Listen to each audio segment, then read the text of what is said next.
de nouveaux partis sur cette scène politique. La campagne électorale en cours n'entache en rien les préparatifs de la commémoration du 52e anniversaire de l'indépendance du Burkina. L'heure est à la mobilisation dans le centre-ouest, région devant abriter les festivités, et le gouverneur est en tournée justement pour intéresser davantage tous les fils et les filles ressortissants, habitants ou tout simplement amoureux de cette partie du pays. Les spécialistes le disent, les chances de donner naissance à des quintuplés sont d'1 sur 57 millions. Hier à Ouagadougou, ils étaient bel et bien 5 à pousser leur premier cri dans une clinique de la place. Bébé au pluriel et maman au singulier se portent à merveille. Vous le verrez en image dans ce journal que j'ai le plaisir de vous présenter. Mesdames, Messieurs, bonjour et bienvenue à tous. Il a dû apposer sa signature 2 fois en sa qualité de ministre de l'économie et des finances. D'abord avec le président de la commission de l'UMOA pour la réalisation des études de faisabilité de l'autoroute Yamoussoukro-Ouagadougou. Puis Marie-Noël Bebamba a procédé à la signature de la convention pour le financement de la 3e phase du programme d'appui macroéconomique avec l'ambassadeur du Royaume du Danemark. Le point avec Pélagie Bempanomé Sawadougou. 20,175,440,000 francs CFA. C'est la somme allouée au Burkina Faso par le Royaume du Danemark pour la mise en œuvre de la SCAD, la stratégie de croissance accélérée et du développement durable. Ce don est le 3e programme d'appui macroéconomique que le gouvernement danois accorde au Burkina Faso. C'est extrêmement important que nous ayons pu avoir cette convention. Donc, qui va nous permettre de mettre en œuvre nos grandes réformes, qui va nous permettre de mettre en œuvre notamment les avis de la SCAD. Et on se réjouit que cette convention intervienne dans le contexte actuel que vous connaissez. Vous savez, c'est un contexte difficile pour tous les pays, notamment dans la zone euro où il y a la crise financière. Il s'agira de soutenir les organisations de la société civile pour plus d'engagement dans les domaines de la transparence budgétaire et de la lutte contre la corruption. Une autre convention signée est celle de la maîtrise d'ouvrage déléguée pour le financement des études de faisabilité de l'autoroute Yamoussoukro-Ouagadougou. La Commission de l'Union économique et monétaire ouest-africaine octroie plus d'1 milliard de francs CFA au Burkina Faso afin de réaliser des études de faisabilité technique, économique et sociale du tronçon Bobo-Dioulasso-Banfora, long de 200 km. Ces études permettront de proposer et de déterminer des variantes de tracé de cette infrastructure. On n'en parle pas très souvent en ce moment, mais les préparatifs pour la commémoration de la fête de l'indépendance vont bon train. Le gouverneur de la région du centre-ouest qui accueille les festivités cette année poursuit sa tournée d'information, de sensibilisation, mais surtout de mobilisation des fils et filles de la région. C'est ainsi que dans le San Matenga, l'adhésion des ressortissants a été sollicitée. Le reportage est signé Ramatou Zida et Jacques Lamissa Tarpaga.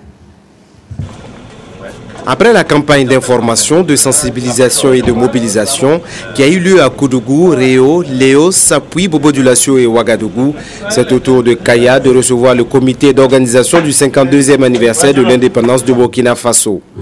Dans le San Matenga, il était question pour le comité d'organisation de mobiliser les ressortissants du centre-ouest afin d'obtenir leur adhésion et leur participation effective aux festivités du 11 décembre à Koudougou. Le 52e anniversaire, c'est la propriété des ressortissants de Koudougou et des ressortissants de la région du centre-ouest. Car c'est un événement tournant depuis 2008, dont je pense que chaque région doit s'en approprier pour en faire un succès. Deuxièmement, l'anniversaire de l'indépendance du Burkina Faso dans une région a des impacts socio-économiques extrêmement importants. Au cours de la rencontre, les participants ont fait connaissance avec quelques membres du comité régional d'organisation. Un exposé a également été fait sur l'état d'avancement des travaux de construction des infrastructures, dont le coût s'élève à près de 30 milliards de francs CFA. Tous les investissements, que ce soit public ou privé, sont extrêmement importants. Ce sont des investissements qui auraient pu, en tout cas, d'une manière aussi c'était ordinaire, attendre plus de 20 à 30 ans avant de venir à Koudougou. Après le rendez-vous manqué de 2011, l'organisation de ce 52e anniversaire constitue un défi et le comité régional d'organisation compte sur la mobilisation de tous les ressortissants pour être à la hauteur des attentes du peuple burkinabé. Et puis se communiquer avant de poursuivre à l'occasion de la commémoration officielle de la Journée internationale pour l'élimination de la violence à l'égard des femmes, placée sous le haut patronage de Madame Chantal Compaoré, épouse de son Excellence Monsieur le Président du Faso, président du Conseil des ministres. La Direction générale du protocole d'État convie les personnalités invitées le vendredi 30 novembre 2012 au Palais de la Culture et de la Jeunesse Jean-Pierre Guingané à Ouagadougou à partir de 8 h. L'heure limite d'arrivée est fixée à 9h30 et c'est signé le directeur général du protocole d'État, ambassadeur Léon Youkbaré. La formation des agents recenseurs se poursuit au nom d'une transparence réelle le 2 décembre prochain. Cette fois, c'est le Conseil constitutionnel qui prend les devants en dotant 115 agents de connaissances pratiques en matière d'élection. Kadi Ouattara, Tanga Kafando. Ils sont au nombre de 115 agents du ministère de la Justice mis à la disposition du Conseil constitutionnel pour les besoins des élections couplées du 2 décembre. Leur mission, recevoir et étiqueter les enveloppes et procéder à un recensement général des votes. Pour ce faire, ils bénéficient d'une journée de formation sur 2 modules spécifiques, la réception et l'étiquetage des enveloppes et le recensement général des votes. C'est le dépouillement, c'est ouvrir les enveloppes, prendre les procès-verbaux, les parcourir depuis la première page et faire le point des voix obtenues par tout un chacun et faire la sommation générale avant d'arriver maintenant à la proclamation des résultats. Ces agents recenseurs seront répartis en 7 équipes de 13 personnes, cela pour permettre une meilleure transparence et la sincérité du scrutin. Et pendant ce temps, dans les états généraux des partis politiques, l'heure est toujours à la conquête de l'électorat. Le PIB, le parti indépendant du Burkina, affirme que sa force réside dans la jeunesse. C'est pourquoi à Dédougou, le parti a demandé aux populations leur suffrage pour que cette jeunesse soit plus épanouie pour contribuer au rayonnement du Burkina. Symphorien Somda. C'est une allure de fête ce lundi 19 novembre à Dédougou lors de la rencontre du parti indépendant du Burkina avec ses militants. Il a expliqué à l'assistance ses ambitions pour la province. Selon les responsables, le Mouhoun regorge de potentialités diverses qui ne sont pas assez exploitées et le PIB détient la solution. Son credo, c'est le changement. Nous avons 27 provinces et en plus de liste nationale. Moi, je suis tête de liste nationale et nous sommes dans tout cas dans plusieurs grandes provinces. Mais j'ai quand même 6 provinces dans lesquelles l'espace c'est tout des femmes. Dans le Kadiogo, c'est une femme. Diatenga, c'est une femme. Dans le Boulgou, c'est une femme. Le Passoré, c'est une femme. Non, ça dit la Nyanya aussi. C'est autant de grandes provinces où nous avons voulu mettre des femmes parce que nous estimons que c'est aussi un message politique là que nous voulons en tout cas lancer. Mais nous sommes confiants que 27 provinces, il n'y a pas de raison que nous ne puissions pas être à l'Assemblée nationale. Ce serait en tout cas une catastrophe si effectivement nous ne pouvons pas être là pour apporter un débat démocratique et un peu la ferveur, mais surtout en tout cas de la consistance, parce que quand on voit l'Assemblée actuelle là, c'est vraiment l'amorosité et puis moi les gens y vont pour dormir, donc je pense qu'il est temps qu'on réveille un peu l'hémicycle. L'espoir du PIB, c'est la jeunesse. C'est pourquoi 90% de ces candidats à travers le pays sont des jeunes et 40% des femmes. Son programme de société est basé sur l'éducation, la santé et l'enfant. Le président du parti appelle les militants à cultiver la paix et la tolérance tout au long de la campagne. Et nous restons à Dédougou, cette fois avec le PDS Metba qui a défini ses priorités à ses militants. L'éducation, la santé, le dialogue entre les fils de la région de la boucle du Mouhoun sont entre autres prônés. Au micro de Aboubacar Sagnan, le candidat tête de liste aux législatives donne plus de précisions. Mon programme ne saurait être dissocié de celui du parti en général. C'est-à-dire que de manière générale, tout parti politique là, je crois, aspire à la conquête démocratique du pouvoir d'État. Mais comme venez de le dire en tant que député, mon action se verrait à travers les objectifs spécifiques du parti, à savoir assurer un service minimum à toutes les sociétés, à toute la population, et assurer notamment les services minimums de base.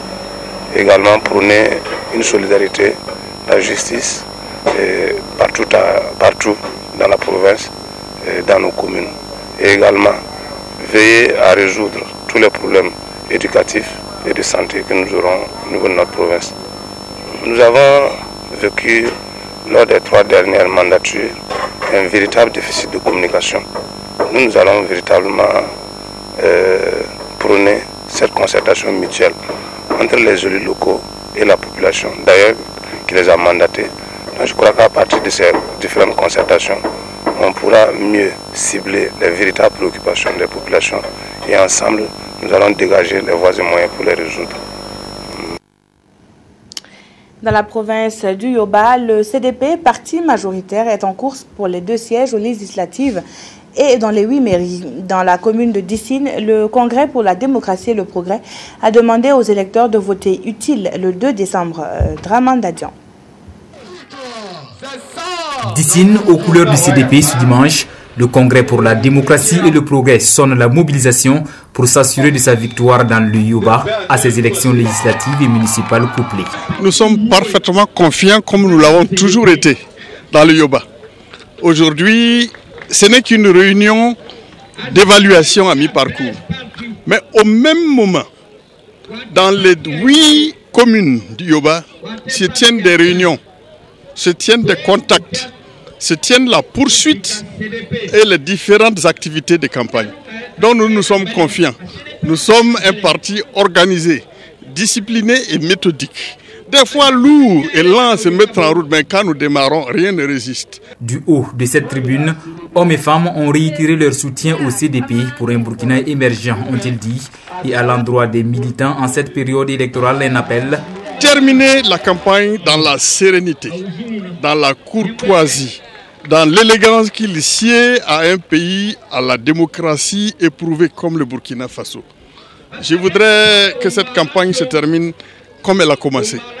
Et comme le président du Faso l'a toujours souhaité. 18 partis prennent part aux législatives dans la province du Yoba et 8 pour les municipalités dans la commune de Dissine. Le CDP affûte alors ses armes à travers meetings et assemblées générales, occasion de faire des simulations de vote, une invite à voter pour le parti au pouvoir. La mairie, mais aussi les sièges législatifs pour l'Union pour le progrès et le changement dans le Boulgou. Le parti de Zéphirin Diabré a livré un message clair dans la commune de Béguédo et rendez-vous a été pris au soir du 2 décembre. Niar Kiteda. Le lion a rugi ce dimanche 25 novembre à Béguédo, à environ 40 km de Tinkodogo dans le Boulgou. Dans cette localité, le parti de Zéphirin Diabré va à la conquête de la mairie et dit placer son combat sous le signe de la réconciliation des filles et fils de la localité. Notre message principal à Béguédo, c'est la cohésion sociale. Parce que pendant longtemps, Béguédo a longtemps souffert de la fracture sociale. Et c'est notre message principal. Pour y parvenir, l'UPC invite ses militants à opter pour le changement en votant le parti du Lion. L'Union pour le progrès et le changement nourrit de grandes ambitions pour la jeunesse et les femmes de Béguédo. Nous nous intéressons aux femmes. Cela fait 33 ans que je connais ce village. Les conditions de la femme ne sont pas les meilleures. Ailleurs, nous voyons que ce sont des motopompes et des canalisations qui les aident dans la maraîchiculture. Tout le monde reconnaît la production d'oignons de ce village-là. Les femmes méritent d'être accompagnées parce qu'elles sont les principales actrices de cette maraîchiculture-là.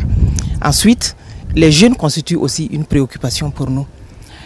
Longtemps considérée comme une province d'aventure, aujourd'hui l'aventure est devenue un désarroi. J'ai principalement vu des jeunes de Béguédo en Italie qui sont sans emploi. Alors qu'ils ont fait la fierté de cette commune, pourquoi ne voudront pas s'intéresser à eux, à l'instar de ce que le Mali a réussi avec ses compatriotes en France, en les accompagnant à s'installer à Caille au Mali.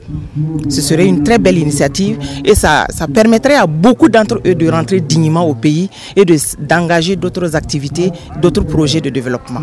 À Béguédo, l'IPC est en compétition avec 3 autres partis, le CDP, la CFDB et la DFRDA.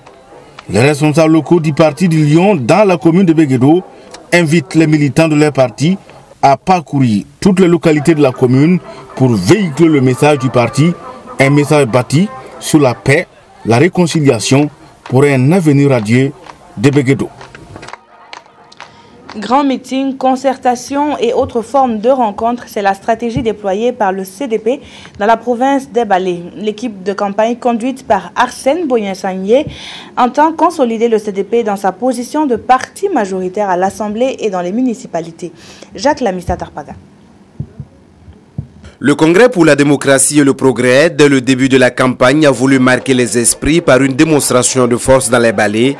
Arsène Bogné-Sangye et son équipe ont enchaîné meetings et concertations dans l'ensemble des communes de la province. À Fara, Poura, Sibi, Yao ou encore Pompoy et Bagassi, le CDP parti au pouvoir demande aux électeurs le renouvellement de leur confiance. Quand on a un parti au pouvoir et que d'autres partis qui sont dans l'opposition cherchent le pouvoir, il y a plein d'arguments qu'ils peuvent utiliser contre vous, puisque vous avez un bilan, parce du fait de l'exercice du pouvoir, mais naturellement aussi vous avez des insuffisances et des lacunes dont profitent naturellement les autres partis pour prétendre à quelques voix de plus, ce qui est tout à fait légitime en démocratie. Nous avons donc mis nos militants dans le bain afin de leur faire comprendre que le CDP reste le premier parti dans la province des Balais, dans la boucle du monde en général, mais dans la province des Balais en particulier. Et ce qu'il nous a été donné de voir, en tout cas comme mobilisation, comme ferveur militante, montre que le 2 décembre au soir, ce sera avec plaisir que nous égrenerons les voix que le CDP aura engrangé dans la province des Balais. Fini les grands meetings dans les Balais, l'équipe du candidat Bogné-Sangye mène une campagne de proximité à travers des rencontres dans les quartiers, les villages et même dans les familles. Il ne reste plus qu'un jour au parti majoritaire pour convaincre les plus indécis. Et c'était le même message livré aux militants de Toessin. Les partisans du CDP ont réaffirmé leur soutien aux candidats pour assurer la victoire du Congrès pour la démocratie et le progrès. Salut Nana. À Toessin, dans la commune rurale de Samba, les populations ont manifesté leur soutien au parti du Congrès pour la démocratie et le progrès. À la place publique du village où s'est tenu le meeting, les représentants des femmes, des jeunes et des anciens ont tous affirmé leur choix. Porté Edu Komboego, fils de la localité, à l'hémicycle. Le CDP est présent et que à partir d'aujourd'hui, ce village Toessin ne votera que CDP. Nous assurons une majorité absolue. Le vrai adversaire du CDP, c'est encore l'ignorance de nos populations. Ce sont nos vieilles mamans qui n'ont pas eu la chance d'être instruits. Ce sont nos vieux pères qui n'ont pas eu la chance d'être instruits, qui se trompent dans le processus électoral aujourd'hui, ne comprennent pas beaucoup, ne comprennent pas pourquoi il y a une seule liste au lieu d'avoir plusieurs bulletins comme à l'époque. Il faut expliquer davantage. Nous croyons qu'on passerait ici. Si l'opposition gagne des voix, c'est parce qu'il y a l'ignorance, c'est parce qu'ils ne savent pas, ils ne sauront pas toucher le logo du CDP. Les militants ont donc été appelés à rester mobilisés et à voter utile pour hisser haut les couleurs du CDP. Une démonstration de vote a été faite séance tenante pour lever les doutes et les incompréhensions afin d'attirer le maximum de chances au CDP. Le changement tout de suite et maintenant, c'est ce qui a été réitéré aux militants de l'Union nationale pour la renaissance, parti sankariste de la commune de Boura dans la Sicile. L'Union PS veut enregistrer le maximum de voix pour offrir un nouveau visage politique au Burkina. Éléonore Yerbanga pour le compte rendu. Debout ou assis à même le sol, les militants de l'Union pour la Renaissance, parti sankariste de la commune de Boura dans la Sicile, écoutent attentivement le message des candidats de la province. Un message qui porte essentiellement sur le changement pour un développement durable de la province. Il s'agit de leur dire qu'il faut aller au changement, nécessairement. Le changement que nous voudrions maintenant, c'est pour que les populations eux-mêmes en bénéficient, parce que nous avons besoin aujourd'hui de personnes responsables, de personnes crédibles pour gérer nos biens, pour gérer nos communes, pour gérer ce pays-là. Pour les responsables du parti de la province, l'heure n'est plus aux grands discours, mais aux échanges avec les militants pour recenser les problèmes de la commune. Des problèmes liés au manque d'infrastructures sanitaires et scolaires et à l'accès difficile des terres par les populations. Nous sommes dans la commune de Boura, qui est l'une des régions les plus arrosées du pays. Et quand vous voyez, on a la famine qui continue dans ces régions. Les parents n'ont pas à manger. Pourtant, l'État pouvait prendre des engagements et payer des machines, des tracteurs pour nos parents ici. Alors nous voulons arriver à... Moi, ma première préoccupation, c'est l'autosuffisance alimentaire.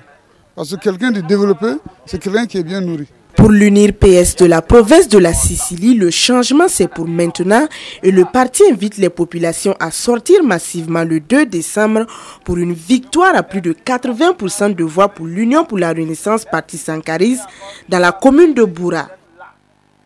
Et puis, les leaders du parti ont invité les populations à être regardants et à dénoncer les éventuels cas de fraude le jour du scrutin.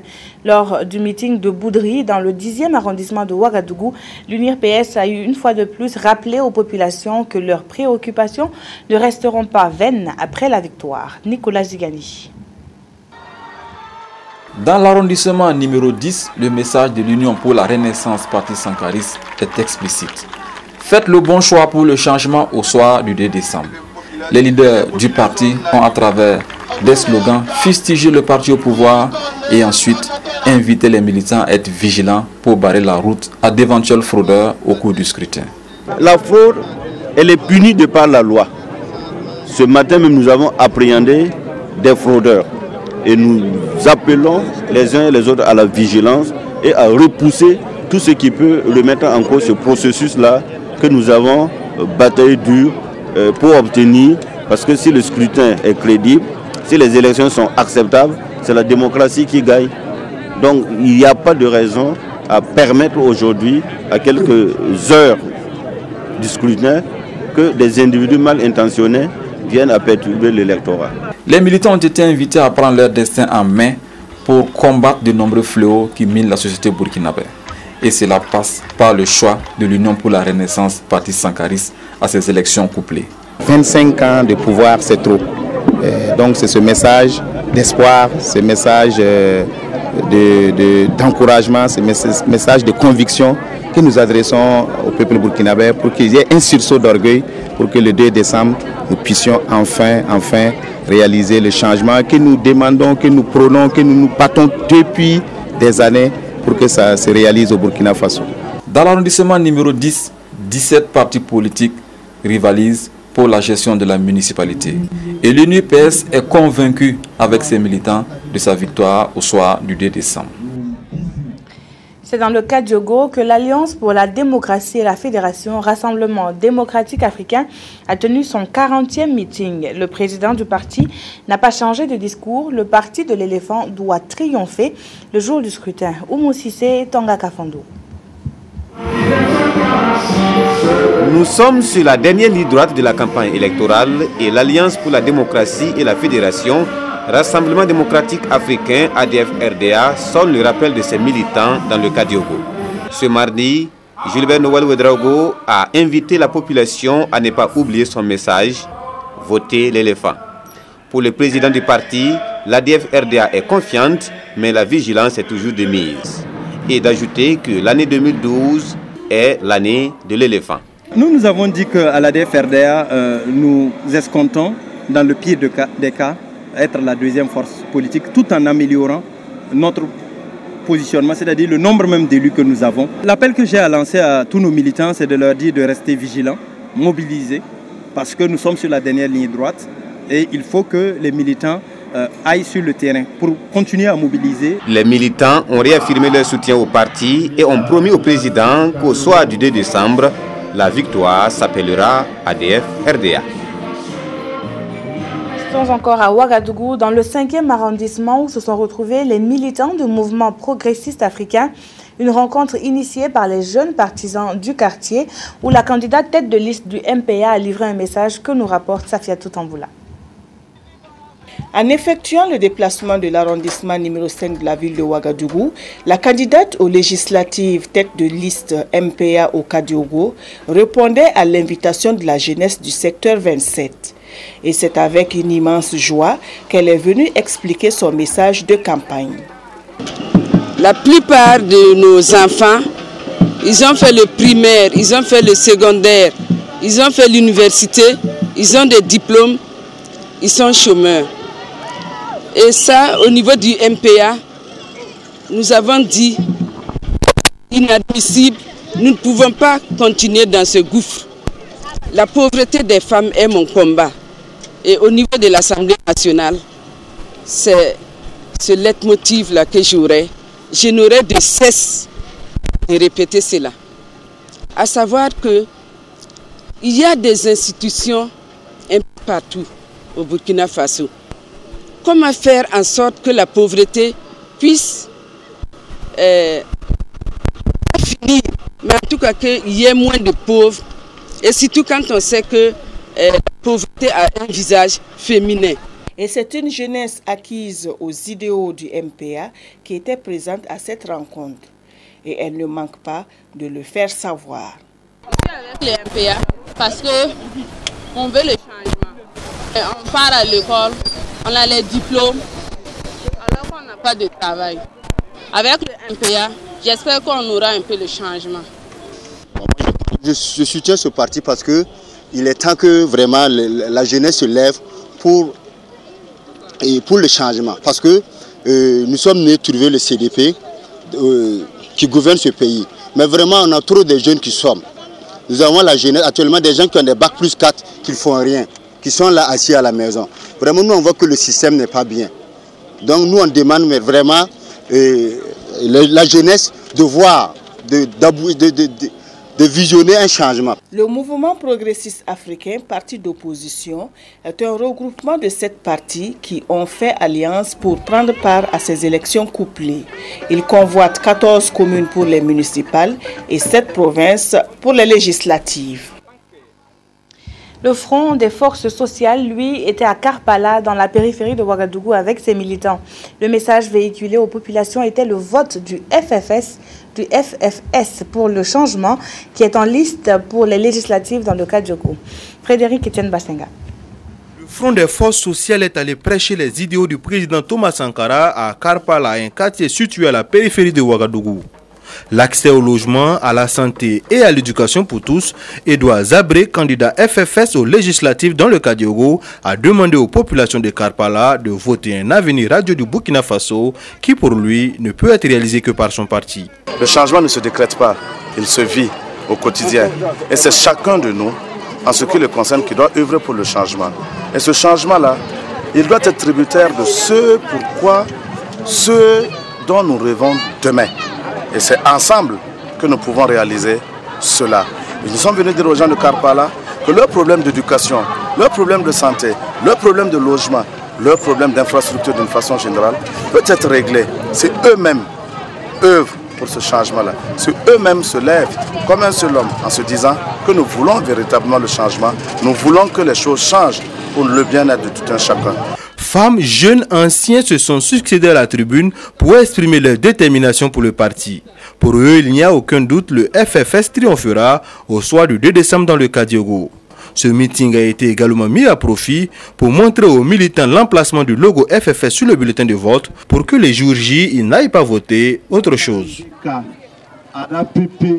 5 en 1. Il ne s'agit pas d'un slogan publicitaire, mais d'une naissance pas comme les autres. À la clinique Notre-Dame de la Paix de Ouagadougou hier soir, c'était une première. 5 bébés ont vu le jour et tous sont bien portants. Situation rare et délicate, la grossesse de l'heureuse mère a été suivie de près par une équipe de spécialistes. Suivez plutôt ce reportage signé Foussé Nikindo. Le sourire de Honoré Ouedraogo. Cet écrivain et éditeur aura certainement de la matière à nourrir son inspiration. Il vient d'être père de quintuplés ce mercredi 28 novembre 2012 à la clinique Notre-Dame de la Paix, dans la capitale burkinabé. 2 filles et 3 garçons. Leur poids variait à leur naissance entre 1,2 kg et 1,8 kg. Les bébés Ouedraogo se portent à merveille et la joie des parents se dissimule difficilement. Je me sens très heureuse d'avoir pu mettre au monde ces merveilleux petits enfants avec l'aide de l'équipe vraiment compétente de la maison. C'est avec grande joie que j'ai accueilli cette nouvelle et nous ne pouvons que rendre grâce à Dieu qui a pourvu véritablement. C'est quelque chose qui arrive rarement, mais s'il a permis que nous soyons les bénéficiaires de ce don, nous ne pouvons que lui rendre en tout cas une fois de plus toute la grâce. Et pour l'équipe du docteur Salifou Traoré qui suit la mère, le soulagement se mêle à la fierté. Quand nous avons fait la première échographie, nous avons trouvé des triplés d'abord. Et ça, on a vu des triplés, c'était à 6 semaines de grossesse. Et puis, bon, nous avons refait une échographie 2 semaines après. Et puis on avait vu que c'était les quintuplés. Donc on était surpris, étonnés. Nous avons demandé une contre-expertise dans une autre clinique. Un autre confrère radiologue qui a fait une écho pour confirmer que vraiment c'est des triplés et des quintuplés. Le suivi des bébés est une affaire de pédiatre. Et en la matière, les conseils et instructions sont fermes. D'abord, vous voyez qu'il y a une partie qui est sous perfusion, une perfusion par voie ombilicale. Il n'y a qu'un seul qui a échappé. Donc ça, c'est déjà un suivi. Ce suivi-là, à 72 heures peut-être, et si on trouve que tout va bien, on va déjà les débarrasser de cette perfusion. Ensuite, maintenant, il faut, et vous voyez, ils portent tous pratiquement tous les 5 portent des sondes nasogastriques pour l'alimentation, parce que le lait maternel seul ne va pas suffire. Et ensuite, bien sûr, c'est les conditions hygiéniques à la maison. On le sait, autant qu'il soit un heureux événement, la naissance des quintuplés demande beaucoup d'attention et de moyens. D'où cet appel à la solidarité nationale, voire internationale, à l'égard des jeunes parents. Il faut peut-être des marraines, des parrains pour essayer de les aider. Parce que autrement, ça va être très très difficile. Donc, je profite de votre micro pour lancer un appel à la générosité nationale. Parce que je ne sais pas ce qu'ils font comme boulot, mais je me dis que ce n'est pas facile. Donc, eux deux, ils ne pourront pas du tout élever ces enfants. Avec ces quintuplés, le couple Ouedraogo totalise désormais 6 enfants, 3 filles et 3 garçons. La parité est réalisée et peut-être le repos pour monsieur et madame Ouedraogo. Pendant toutes nos félicitations aux heureux parents et surtout bon courage. Merci à vous de rester fidèles au programme de la RTB. Très bon après-midi à toutes et à tous.